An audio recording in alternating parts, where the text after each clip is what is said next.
తెలంగాణ తిరుపతిగా పేరుగాంచిన మహబూబ్ నగర్ జిల్లాలోని మన్యంకొండలో వెలిసిన శ్రీ వెంకటేశ్వర స్వామి బ్రహ్మోత్సవాలు ఘనంగా జరుగుతున్నాయి. దాదాపు నెల రోజుల పాటు కొనసాగనున్న ఈ జాతరకు పాలక మండలి అధికారులు అన్ని ఏర్పాట్లు పూర్తి చేశారు. ఈ నెల 12న జరగనున్న గరుడ వాహన సేవ రథోత్సవానికి అధిక సంఖ్యలో భక్తులు తరలిరానున్నారు. ఈ నేపథ్యంలో భక్తులకు ఎలాంటి అసౌకర్యం కలగకుండా జాగ్రత్త చర్యలు చేపట్టారు. ఈ బ్రహ్మోత్సవాలకు సీఎం హోదాలో తొలిసారి రేవంత్ రెడ్డి హాజరు కానున్న నేపథ్యంలో మన్యంకొండలో భద్రత కట్టుదిట్టం చేయనున్నారు. కుదిరితే తిరుపతి లేకపోతే మన్యంకొండ, ఇది ఉమ్మడి పాలమూరు జిల్లాలోని ప్రజానికం ఎన్నో ఏళ్లుగా అనుసరిస్తూ వస్తున్న ఆచారం. అందుకే మన్యంకొండ తెలంగాణ తిరుపతి, పేదల తిరుపతిగా గుర్తింపు పొందింది. అలాంటి పేదల తిరుపతిగా పిలువబడే మన్యంకొండ బ్రహ్మోత్సవాలను ఈ ఏడాది కూడా ఘనంగా నిర్వహిస్తుంది పాలక మండలి. దాదాపు నెల రోజుల పాటు అంగరంగ వైభవంగా జరిగే ఈ మన్యంకొండ బ్రహ్మోత్సవాలకు ఉమ్మడి పాలమూరు జిల్లా నుంచే కాకుండా కర్ణాటకలోని రాయచూర్, గుల్బర్గాతో పాటు రాష్ట్ర నలుమూల నుంచి అధిక సంఖ్యలో భక్తులు హాజరవుతుంటారు. ప్రతి ఏడాది లక్షలాదిగా భక్తులు మన్యంకొండ బ్రహ్మోత్సవాలకు తరలివచ్చి ఇక్కడ కొండల్లో కొలువైన శ్రీ లక్ష్మీ సమేత వెంకటేశ్వర స్వామిని దర్శించుకుని తిరుమల వేలిన అనుభూతిని పొందుతారు.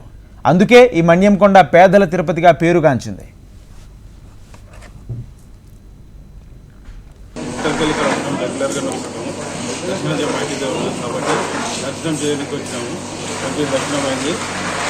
బ్రహ్మోత్సవాలు కూడా ఇప్పుడే ఈరోజే స్టార్ట్ అయినాయి కాబట్టి మంచి అంగరంగ వైభవంగా బ్రహ్మోత్సవాలు జరుగుతున్నాయి కాబట్టి దర్శనం చేయడానికి వచ్చింది. ఇక్కడ మొక్కుకుంటే కూడా కోరికలు కూడా బాగా నెరవేరుతాయి, మంచిగా నెరవేరుతాయి. కాబట్టి అందరూ దర్శించుకొని వచ్చిపోగలరని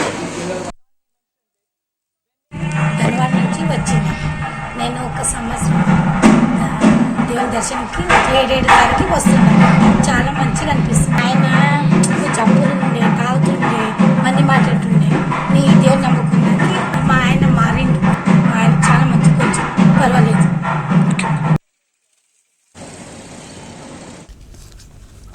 మహబూబ్ నగర్ జిల్లా కేంద్రం నుంచి 20 కిలోమీటర్ల దూరంలో రాయచూరు వెళ్లే మార్గంలో ఉన్న మన్యంకొండకు ఎంతో ఘన చరిత్ర ఉంది. కొలిచిన వారికి కొంగు బంగారంగా విరాజిల్లుతున్న మన్యంకొండలో పూర్వం సిద్ధి పురుషులు, మునీశ్వర్లు తపస్సు చేశారు. ఈ కారణం చేతనే మునుల కొండగా పిలువబడే కాలక్రమేణా మన్యంకొండగా మారింది. ఇక్కడ కొలువైన శ్రీ వెంకటేశ్వర స్వామి వారిని దర్శించుకుంటే కోరిన కోరికలు తీరుతాయని భక్తుల విశ్వాసం. లోక కళ్యాణార్థమై మునీశ్వర్లు తపస్సు చేస్తుండగా కలియుగ వైకుంఠ శ్రీ వెంకటేశ్వర స్వామి ఆదిశేషు అవతారంలో రాతి గుహలో స్వయంభుగా వెలిశారని పురాణాలు చెప్తున్నాయి. ఇక్కడ ఎందరో మహాపురుషులు తపస్సు చేసి పూర్వజనాన్ని పొందారని చరిత్ర చెప్తుంది. లక్ష్మీ వెంకటేశ్వర స్వామి దేవస్థానం మన్యంకొండ, మహబూబ్నగర్ జిల్లా. నేను వంశపారంపర్య ధర్మకర్త అలహరి మనసువర్ కుమార్. ఈసారి 2025 బ్రహ్మోత్సవాలు ప్రభుత్వం ద్వారా మరియు జిల్లా యంత్రాంగం ద్వారా, పాలక మండలి ద్వారా అన్ని ఏర్పాట్లు, భక్తుల సౌకర్యాలు అన్ని ఏర్పాట్లు చేసి ఉన్నాము. కనుక భక్తులు సామరస్యంగా, సానుకూలంగా స్వామిని దర్శించుకొని తొందరపడకుండా నిదానంగా క్యూ లైన్ పాటించి స్వామిని దర్శించుకోవాలని మనవి. నీటి వసతి ఏర్పాటు చేసినాము, పార్కింగ్ వసతి ఏర్పాటు చేసినాము. భక్తులకు పైన పార్కింగ్ లేనందుకు తమ వాహనాలను కిందనే నిలుపుకొని పైకి ఆర్టీసీ ద్వారా ఏర్పాటు చేసిన బస్సులలో రాగలరని మనవి. మిగతా అన్ని ఏర్పాట్లు చక్కగా ఏర్పాటు చేసినాం, గమనించగలం. మాఘశుద్ధ పౌర్ణమి రథోత్సవం 12/2/25 రాత్రి 12 గంటలకు ప్రారంభమవుతుంది. మరియు మార్చి 14 అమ్మవారి కళ్యాణం పగలు 12 గంటలకు ఉంటుంది. తిరుపతికి మన్యంకొండకు ప్రకృతి రీత్యా ఒకే పోలికలున్నాయి. తిరుమలలో స్వామివారి 7 కొండలపై వెలవగా మన్యంకొండలో మాత్రం 3 కొండల మధ్య వెలిశారు. తిరుమలకు 7 కొండలను దాటుకుని వెళ్లాల్సి ఉండగా మన్యంకొండలోని 7 ద్వారాలను దాటుకుని స్వామివారిని దర్శించుకోవాల్సి ఉంటుంది.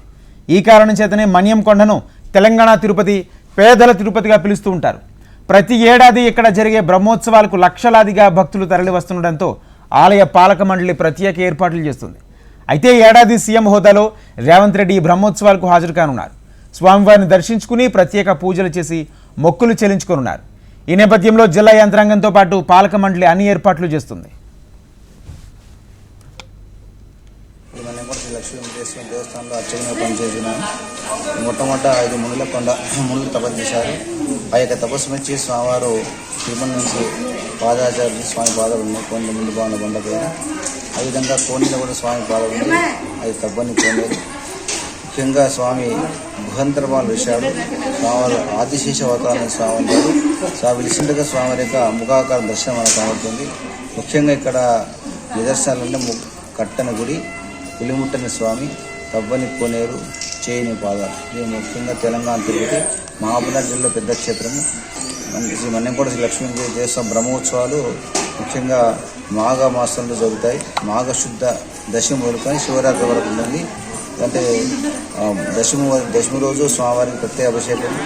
అదేవిధంగా ఈ యొక్క ముఖ్యంగా ఈ యొక్క అర్చక స్వాములు ఉన్నటువంటి అలహరి వంశీకులు స్వామివారి వాళ్ళ యొక్క స్వాములు కేశవని అర్చక స్వామికి ప్రతిష్ఠ స్వామివారు కృష్ణాదిలో లభించాడు. ఆ యొక్క వాళ్ళ వంశస్థులు ఇక్కడ కూడగర గ్రామ నివాసం ఏర్పరుచుకున్నారు. నివాసం ఏర్పడి ప్రతిరోజు కూడా స్వామివారి నిత్య విధులు నిర్వహించారు. ఆ విధంగా ఈరోజు అంటే ప్రారంభం రోజు వారి ఇంటి నుంచి స్వామివారు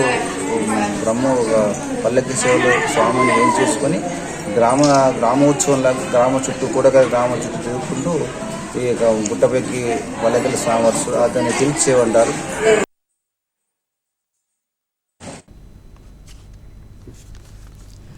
ఇదిలా ఉంటే గత ప్రభుత్వాలు యాదాద్రిని అభివృద్ధి చేశాయని, కానీ తెలంగాణ తిరుపతిగా విరాజిల్లుతున్న మన్యం కొండను మాత్రం పట్టించుకోలేదన్న ఆరోపణలు ఉన్నాయి.